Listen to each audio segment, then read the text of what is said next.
Selamat pagi saudara-saudara yang dikasihi Tuhan, dan saya juga mengucapkan selamat Natal tahun 2022 saat ini. Dan tentunya terima kasih kepada Ibu Gembala telah mempercayakan saya untuk kembali berbagi berkat firman Tuhan di perayaan Natal minggu pagi di kebaktian Natal yang pertama ini. Saudara yang dikasihi Tuhan, sesuai dengan tema Natal pada tahun ini adalah kasih yang ada banyak macam-macam kasih, tetapi pagi hari ini kita mau menikmati, kita mau mengalami kembali kasih yang terbesar itu. Katakan amin. Bukan kasih yang biasa-biasa, bukan kasih yang sekedar besar, tapi terbesar. Dan kita mau lihat sebuah ayat yang tidak asing, sebuah ayat emas yang katanya dikatakan ayat emas dalam seluruh bagian Alkitab, baik perjanjian lama maupun perjanjian baru, termuat di dalam satu ayat ini, yaitu di dalam Yohanes 3 ayatnya yang ke-16. Kita baca bersama-sama, 2, 3. Karena begitu besar kasih Allah akan dunia, sehingga ia telah mengaruniakan anaknya yang tunggal, supaya setiap orang yang percaya kepadanya tidak binasa, melainkan beroleh hidup yang kekal. Kasih Allah telah dibuktikan, ditunjukkan dalam banyak hal. Dengan nafas udara yang kita hirup tiap hari, itu adalah bentuk kasih Allah untuk semua orang. Tidak terlepas dia orang agama apa, suku apa, Tuhan berikan kasihnya, kebaikannya untuk semua orang. Tetapi kasih yang sifatnya nafas, udara, oksigen yang kita hirup tiap-tiap hari, itu hanya menunjang kehidupan yang ada di bumi. Selama kita masih di dalam tubuh, darah, dan daging. Tetapi kehidupan tidak hanya bicara soal kehidupan di bumi saja. Kehidupan di bumi hanya sementara, fana adanya. Ada kehidupan sesungguhnya yang akan kita harus lalui, alami berikutnya adalah di kekekalan. Cuman masalahnya di dalam kekekalan itu, apakah ada di dalam kebahagiaan sukacita yang kekal, atau di dalam penderitaan sengsara yang kekal. Nah, disinilah kasih Allah dinyatakan secara khusus. Kasih Allah dinyatakan dengan sebuah bukti yang terbesar. Dengan sebuah pengorbanan yang terbesar. Lewat anaknya yang tunggal, Yesus Kristus yang diberikan kepada kita. Supaya kita beroleh hidup yang kekal. Rasul Yohanes juga sebagai rasul kasih. Dan banyak di dalam Injil maupun suratan yang ditulisnya berbicara tentang kasih. Teramat khusus tentunya tentang kasih Allah. Bukan hanya di Yohanes 3 ayat 16, kita lihat juga di dalam 1 Yohanes 4 ayat 9, kita baca kembali bersama-sama, 2, 3. Dalam hal inilah kasih Allah dinyatakan di tengah-tengah kita, yaitu bahwa Allah telah mengutus anaknya yang tunggal ke dalam dunia supaya kita hidup olehnya. Katakan hidup. Hidup tidak bisa lepas dalam pandangan Allah kaitannya dengan kasih. Orang yang benar-benar mengalami hidup di dalam Allah, orang yang benar-benar telah menikmati anugerah kasih yang terbesar itu, harus dibuktikan dengan kehidupan yang juga diwarnai oleh kasih. Karena kasih sifatnya menghidupkan. Ada sebuah tokoh yang terkenal namanya Mahatma Gandhi, seorang bapak nasionalis India. Dia bilang gini, where there is love, there is life. Di mana ada kasih, di situ ada kehidupan. Semangat yang patah ketika dia merasakan kasih dari lingkungan sekitarnya. Orang yang terpuruk dalam keadaan menderita, tapi ketika dia diperhatikan, disayangi, didukung, disupport oleh orang sekitarnya, dia akan mengalami kehidupan kembali yang penuh dengan semangat. Tetapi sebaliknya, ada orang-orang yang secara tubuh boleh hidup, masih bernafas, tetapi kenyataannya sudah mati. Kenapa? Karena dia tidak mengalami kasih. Karena dia kehilangan kasih. Betapa pentingnya, tidak kebetulan kalau Alkitab tadi bilang, kasih Allah kaitannya dengan hidup. Baik di Yohanes 3 ayat 16, supaya kita beroleh hidup yang kekal. Dan di dalam 1 Yohanes 4 ayat 9, supaya di dalam kasih Allah kita hidup olehnya, oleh kasih Allah itu. Nah, saudara yang dikasih Tuhan, kembali bicara tentang kasih, sifatnya bukan cuma sekedar kita menerima kasih dari Allah supaya kita hidup. Sekalipun kenyataannya mungkin menimbulkan pertanyaan juga, kenapa banyak orang Kristen yang seolah-olah tidak punya kehidupan? Putus asa, dalam tekanan, depresi, terpuruk, nggak punya semangat. Seolah-olah nggak ada kehidupan. Sampai satu kali ada seorang yang pernah berkata begini, ketika dia sedang mengunjungi sebuah pemakaman di Amerika Serikat, ada sebuah batu nisan yang dia terkejut. Kenapa? Karena di batu nisan itu tertulis, orang ini dikatakan namanya, saya skip aja, orang ini telah meninggal, katakanlah tahun sekian. Tapi baru dikuburkan saudara puluhan tahun kemudian. Orang bingung.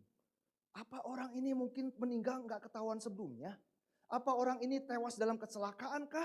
Dalam perang kah? Jenazahnya sempat hilang kah? Baru ditemukan puluhan tahun kemudian kah? Dia penasaran. Dia bertanya-tanya. Dan akhirnya dia dapat informasi saudara-saudara. Ternyata bukan soal jenazahnya baru ditemukan. Di tahun dikatakan dia sudah mati. Tapi baru dikuburkan berapa puluh tahun kemudian, ternyata di situ dia mengalami kematian secara jiwa. Orangnya hidup di dalam imajinasi dan tidak bisa lagi bersinggungan, berinteraksi dengan dunia sekitar. Hilang semangat, depresi, putus asa, seolah-olah oleh lingkungan sekitar dianggap sudah mati.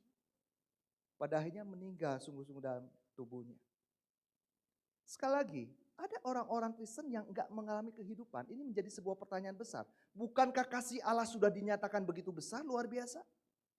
Bukan kasih yang besar, tapi kasih yang terbesar. Seharusnya kita memiliki kehidupan juga yang unggul, kehidupan yang penuh kemenangan.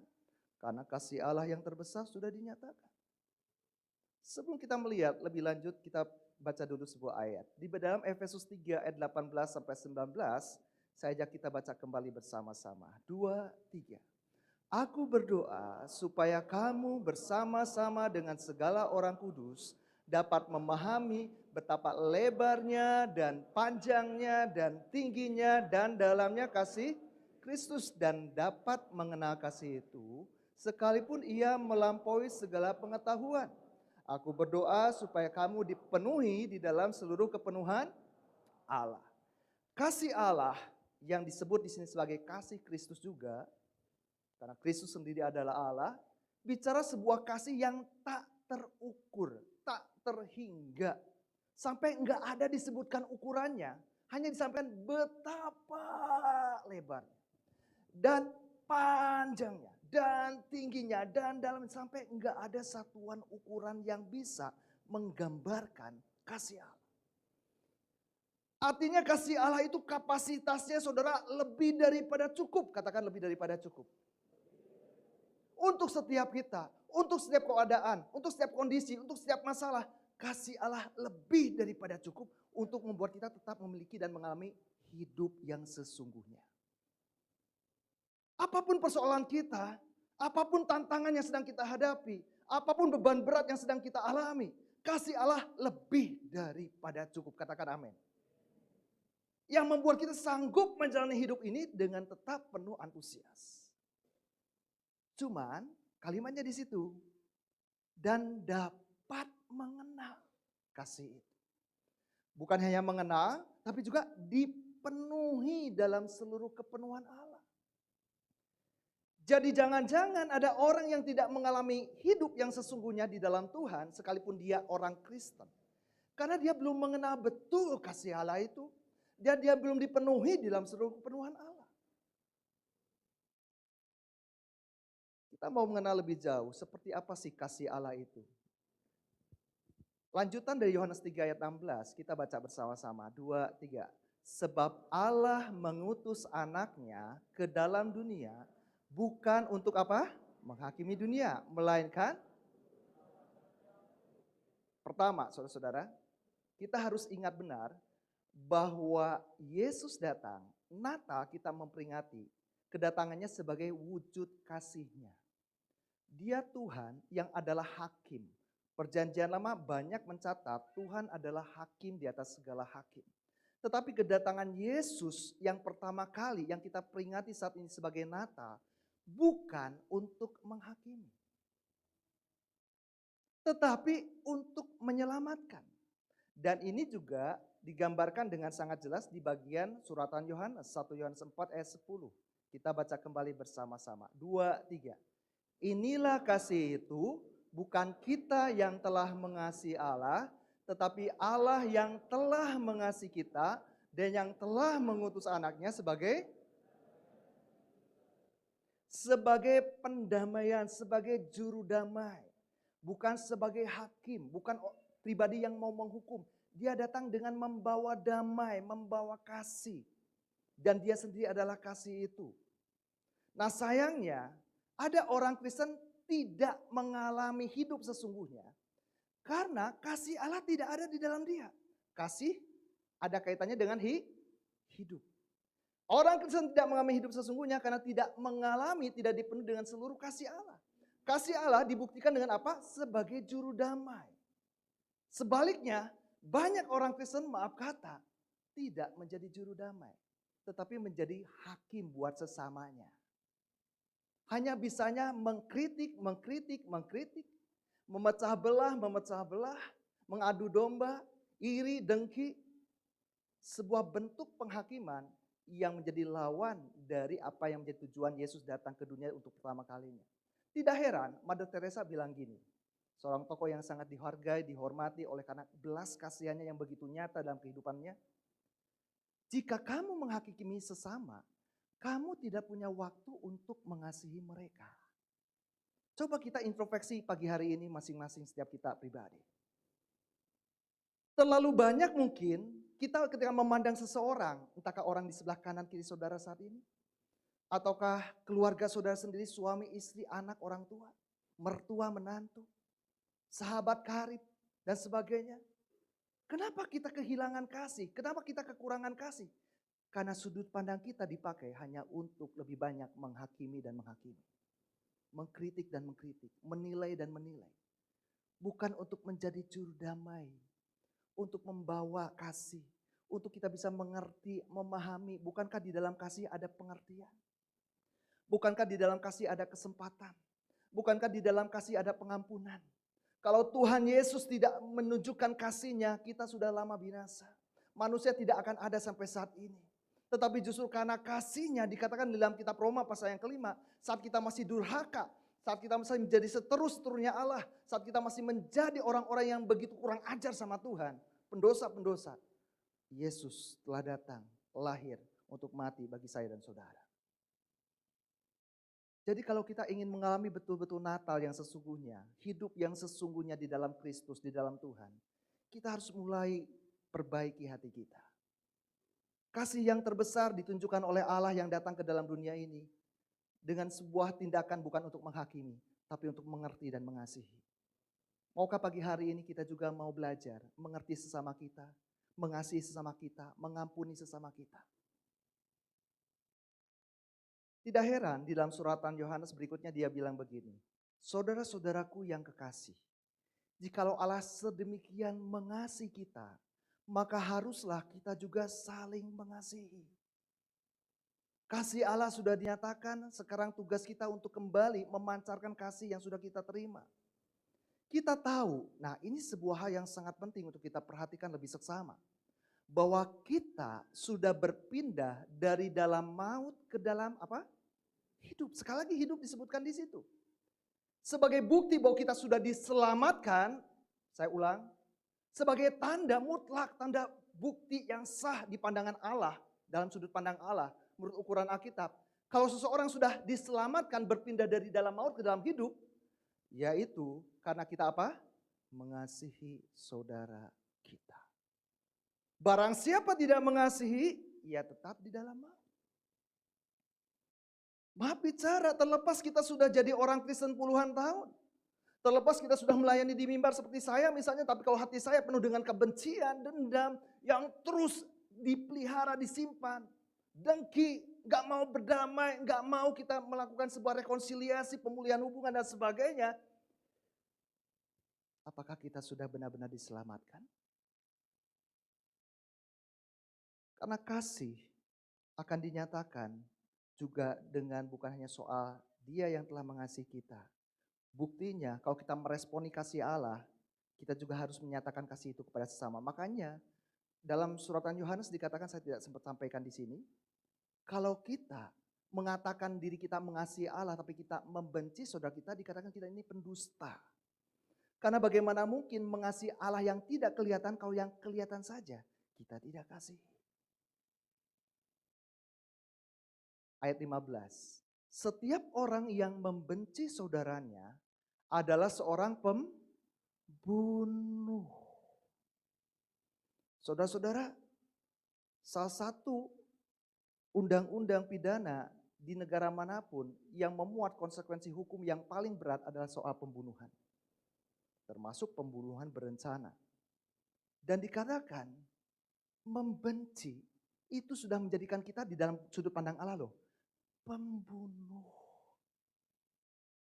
Kita mungkin suka nuding, maaf ya, kita mungkin suka nuding, wah dia tuh selingkuh, oh dia itu penzina, oh dia itu suka judi, oh dia itu suka mabuk. Tapi hati kita penuh dengan kebencian. Di hadapan Allah, kamu pembunuh.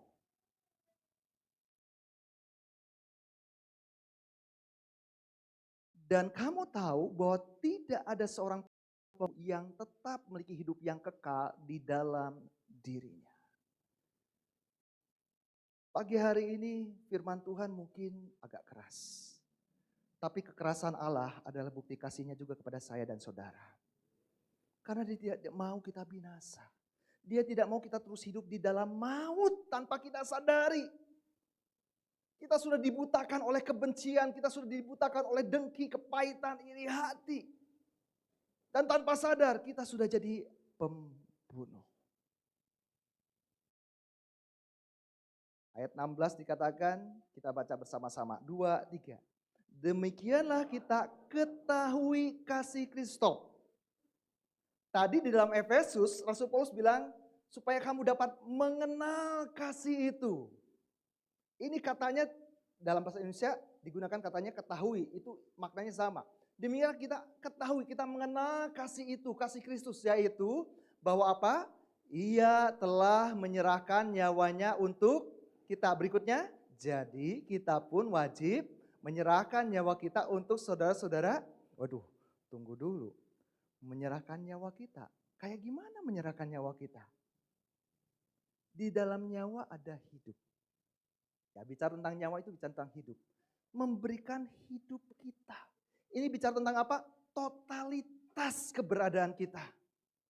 Ini bukan hanya bicara tentang satu sisi, ini berbagai dan semua sisi dalam hidup kita. Kalau kita betul-betul mengasihi, namanya mengasihi pasti ada pengorbanan. Ada pepatah bilang, orang bisa memberi tanpa kasih. Tapi tidak mungkin orang mengasihi tanpa memberi. Jadi ketika kita mengasihi dan kita siap memberikan hidup kita, artinya kita siap memberikan seluruh totalitas aspek di dalam diri kita. Apakah waktu, tenaga, harta, gengsi, harga diri kita mungkin, ego kita mungkin. Siapkah kita mengorbankan ego kita untuk kita mau berdamai dengan orang yang sebetulnya salah sama kita? Apakah kita siap mengorbankan gengsi kita untuk kita mau melakukan pemulihan hubungan dengan seseorang? Ini bicara tentang kasih yang besar, yang terbesar. Dan ini wujud kasih yang kita mau responi dari Allah juga. Dan dikatakan di sini, makanya dilanjutkan dengan sebuah hal yang sangat sederhana di ayat yang ke-17. Barang siapa mempunyai harta duniawi dan melihat saudaranya menderita kekurangan, tetapi menutup pintu hatinya terhadap saudaranya itu, bagaimanakah kasih Allah dapat tetap di dalam dirinya? Bicara di sini, satu sisi bicara tentang sebuah tindakan sosial betul-betul, sangat betul. Tetapi kalau kita melihat esensi, intinya adalah kita mengerti keadaan orang. Itu intinya. Bukan hanya soal tindakan sosial semata yang sifatnya harta materi. Tapi ini sebuah tindakan sebagai contoh, kita mau mengerti orang. Kita mau memahami orang. Betapa sulitnya orang zaman sekarang untuk mengerti orang lain. Yang pinginnya supaya orang lain mengerti dia, tapi dia tidak mau mengerti orang lain. Bukankah di situ terjadinya konflik? Bukankah ketika tidak adanya saling mengerti satu sama lain, entahkah suami istri, Istri ngerti saya sih om. Istri saya nggak ngerti saya sih kak. Istri saya nggak ngerti saya sih bro. Sebaliknya suami juga bilang begitu, istrinya juga bilang, suami saya nggak ngerti saya. Dia nggak tahu isi hati saya. Orang tua anak, mertua menantu. Yang dituntut adalah orang lain harus mengerti, tapi dirinya tidak mau belajar mengerti dan memahami orang.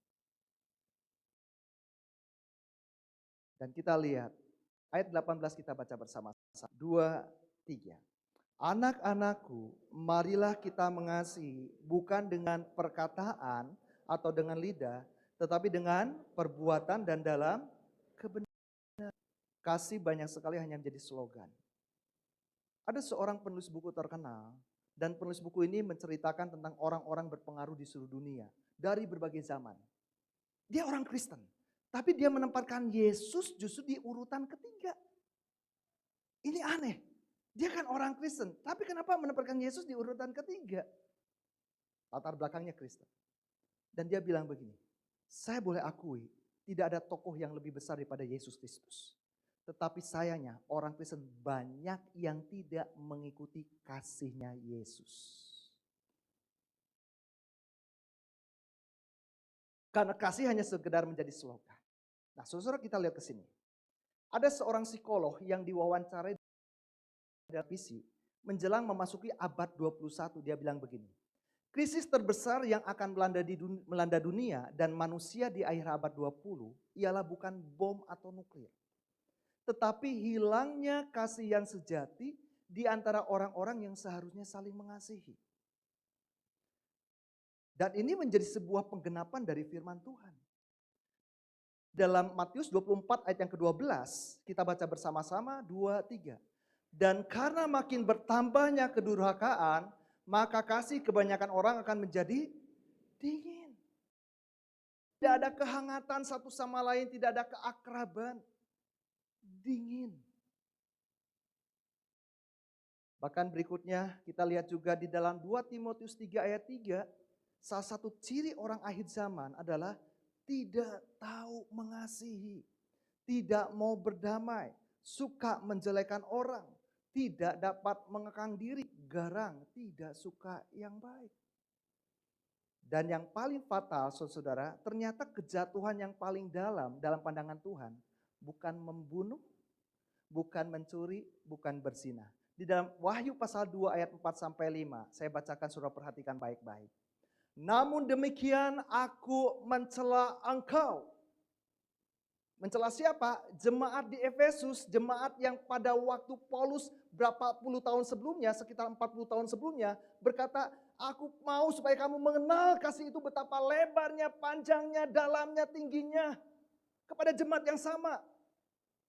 Waktu Rasul Paulus memberikan hal ini, dia ikut memperingatkan hati-hati untuk menjaga kasih itu. Tapi sayang, satu generasi berlalu, jemaat itu sudah kehilangan kasih. Dan apa yang dikatakan oleh firman Tuhan? Sebab itu ingatlah bersama-sama, betapa dalamnya engkau telah sampai situ saja. Betapa dalamnya engkau telah jatuh karena kehilangan kasih. Karena kehilangan pengampunan.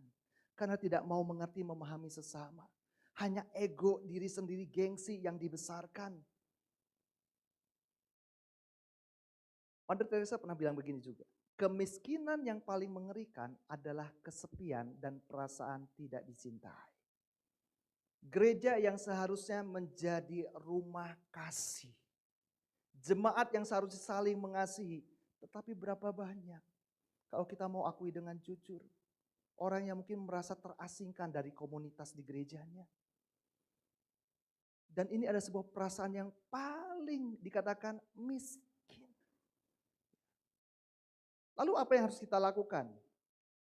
Mother Teresa bilang juga begini.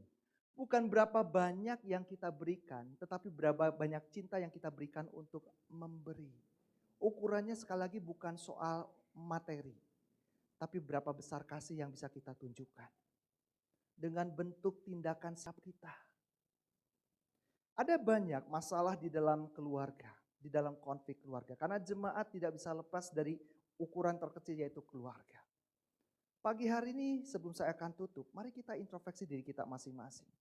Kadang-kadang memang kasih menjadi dingin dimulai dari sebuah suasana keluarga yang juga dingin. Tidak ada kehangatan kasih sayang di sana.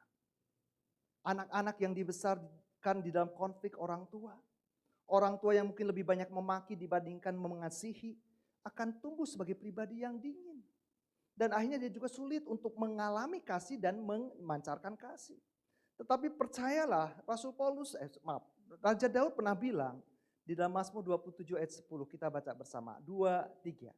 Sekalipun ayahku dan ibuku meninggalkan aku, namun Tuhan menyambut aku. Jadi tidak ada alasan sekali lagi. Kadang-kadang orang mungkin berpikir bagaimana saya bisa mengasihi, bagaimana saya bisa menunjukkan kasih itu. Saya sendiri dibesarkan dari orang tua yang menolak saya, orang tua yang pilih kasih kepada saya. Pagi hari ini yakinkan dalam hati kita, Tuhan mengasihi kamu dengan sempurna. Saya nggak tahu latar belakang masing-masing saudara, khususnya anak-anak muda remaja. Tapi kalau Anda mungkin mengalami keluarga orang tua yang sepertinya tidak bisa mengekspresikan kasih itu dengan seperti yang kita harapkan. Yakinlah Allah jauh lebih mengasihi kita dengan kasih-Nya yang sempurna. Bahkan di dalam Yesaya 49 ayat 15 dan 16 dikatakan, dapatkah seorang perempuan melupakan bayinya sehingga ia tidak menyayangi anak dari kandungannya. Sekalipun dia melupakannya, aku tidak akan melupakan engkau. Lihat, aku telah melukiskan engkau di telapak tanganku, tembok-tembokmu tetap di ruang mataku. Kasih Allah lebih daripada kasih seorang ibu. Karena itu, apapun keadaannya, ibu kita sesempurna apapun, tentunya ada kekurangan, ada kelemahan. Sekalipun ibu kita mungkin tidak mengasihi kita seperti yang kita harapkan, yakinkan, pastikan, hatimu tidak digantungkan kepada kasih seorang ibu. Tapi kasih dari Allah yang begitu limpah dan sempurna. Ataukah dari seorang sahabat kita mendapatkan penolakan dari komunitas pergaulan. Bukan hanya anak-anak muda remaja, kadang-kadang dalam komunitas ibu-ibu juga mungkin atau bapak-bapak juga merasa tersisihkan. Entahkah di dalam lingkungan sosial, di tempat kerja. Tetapi kita yakin kita punya sahabat yang sejati yang namanya Yesus. Dikatakan di dalam 1 Yohanes 15 ayat yang ke-12 dan 13. Inilah perintahku, yaitu supaya kamu saling mengasihi seperti aku telah mengasihi kamu. Kita baca ayat 13, 2, 3. Tidak ada kasih yang lebih besar daripada kasih seorang yang berikan nyawanya untuk Yesus telah lahir untuk memberikan nyawanya buat saya dan saudara.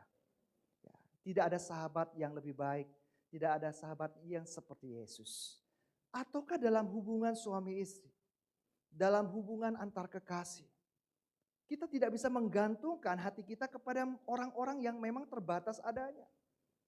Bapak Gembala dalam ungkapannya di peringatan ulang tahun yang ke-70 beberapa tahun yang lalu dikatakan, jangan menggantungkan kepada yang masih punya darah dan daging, katanya gitu. Karena masih terbatas dan bisa berubah. Sama seperti perempuan Samaria ini, menggantungkan hatinya, hidupnya, kasihnya kepada pria-pria yang gak jelas. Bahkan pria-pria yang dia anggap bisa memberikan kepuasan kasih di dalam dirinya, tapi yang ternyata hampa, kosong. Karena memang dikatakan tidak ada satupun yang bisa mengisi rongga di dalam hati manusia selain Allah sendiri melalui Yesus. Jadi pastikan pada Natal pagi hari ini, saya undang pemain musik dan singer maju ke depan. Untuk kita betul-betul mengalami kasih itu. Dan kita juga siap memancarkan kasih itu. Natal bukanlah Natal sampai itu terjadi di dalam hati kita. Di suatu tempat jauh di dalam Anda adalah di mana Natal benar-benar dimulai. Jadi berikanlah hati Anda kepada Yesus. Anda akan menemukan ketika Anda melakukannya, itulah Natal. Benar-benar Natal untuk Anda. Mari jemaat yang dikasihi Tuhan, kita bangkit berdiri bersama-sama. Kita angkat pujian untuk meresponi firman Tuhan pagi hari ini. Natal di hatiku. Seperti palungan, layakkanlah hatiku menyambutmu Tuhan. Seperti emas kemenyan dan mur, biar hidupku berkenan padamu. Sebab Natal, sebab Natal tak akan berarti tanpa kasih-Mu.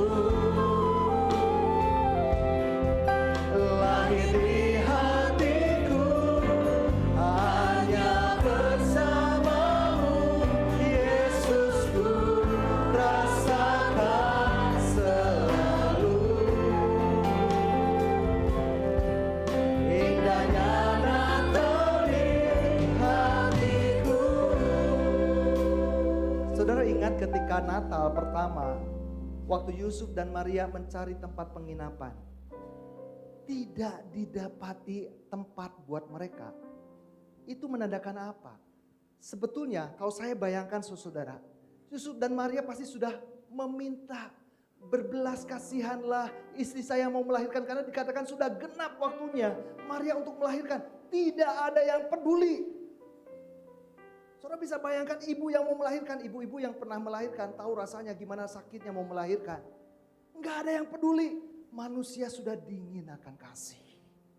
Bahkan untuk menerima kehadiran Yesus, juru selamat mereka, kasih yang sejati itu, tidak ada tempat buat Yesus. Jangan sampai Natal tahun ini tidak ada tempat Yesus di dalam hatimu secara penuh. Hati kita kepada Tuhan. Arahkan hidupmu kepada Dia.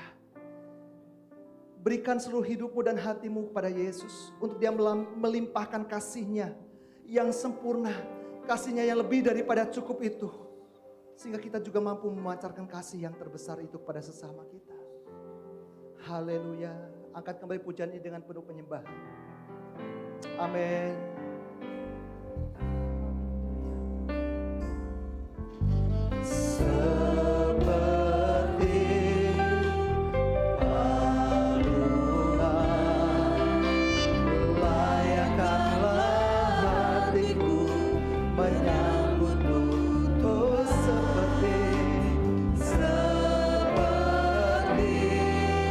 Emas kemenyang dan biar hidupku berkenan padamu, sebab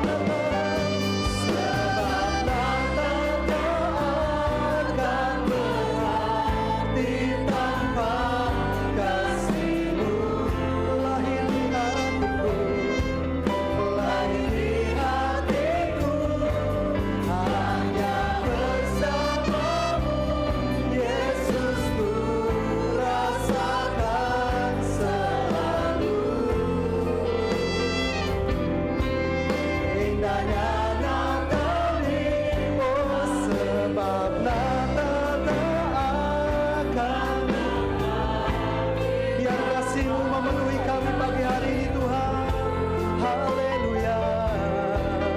Lahir di hatiku, hanya bersamamu Yesus, ku rasakan selalu indahnya Natal di hatiku.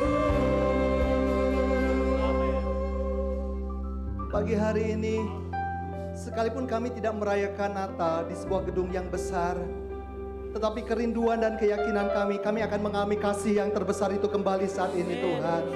Limpahi kami dengan kasih-Mu Bapa.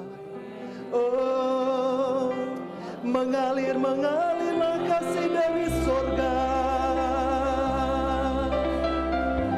memulihkan hati yang terluka. Oh, pulihkan hati kami Tuhan. Mengalir kasih-Mu Yesus. Oh, haleluya. Kami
meresponi firman-Mu Tuhan.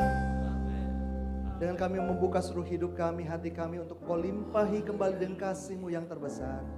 Sehingga tidak ada alasan untuk kami tidak mampu mengasihi.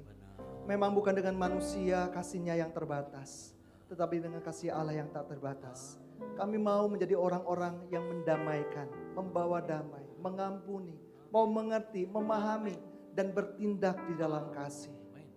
Sehingga Natal ini bukan hanya menjadi sebuah ritual dan peringatan belaka, tetapi menjadi sebuah awal pemulihan kami dengan orang tua kami, pemulihan dengan anak kami, pemulihan antara suami dan istri, pemulihan antara mertua dan menantu, pemulihan di antara kerabat, saudara, jemaat.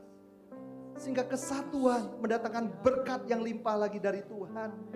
Kerukunan membawa pengurapan yang lebih lagi mengalir di dalam gereja Tuhan. Terima kasih Tuhan, meteraikan firman-Mu dan kami syukuri di dalam berkat nama Tuhan Yesus Kristus. Setiap kita yang sudah mengalami kasih yang terbesar itu katakan amin. Tuhan silakan duduk.